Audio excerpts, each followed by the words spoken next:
আগম আমার ইউটিউবের বন্ধুগণ, আমি একটা আপনারা দেখতে পাচ্ছেন আদা আমি ভিডিওটা আপনাদের সামনে উপস্থাপন করছি। থেকে আদা কিনেছিলাম, বস্তা আদা লাগিয়েছিলাম 20 টাকা। রাস্তায় করে যারা বিক্রি করতেছে, রাস্তায় হক ভ্যানে করে আদা বেচে, সেখান থেকে আমি 20 টাকার আদা কিনে বস্তায় আদা গাছ লাগিয়েছিলাম। এই যে আমার আদা হয়েছে।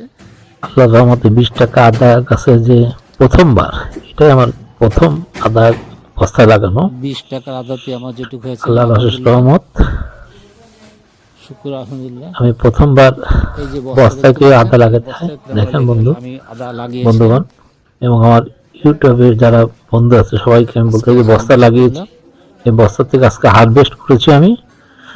এবং এই হারভেস্ট খুশি আছি আল্লাহ করার পরে আমি যে আদাগুলো হয়েছে সেগুলো আপনাদেরকে দেখালাম। আপনারা যদি ভালো লাগে আমার ভিডিও, প্লিজ শেয়ার করবেন, আমি এই আদাগুলো পেয়েছি। শেয়ার করবেন, লাইক করবেন, কমেন্ট করবেন। কিছু অভিজ্ঞতা হলো, সামনের বছর আবার লাগাবো।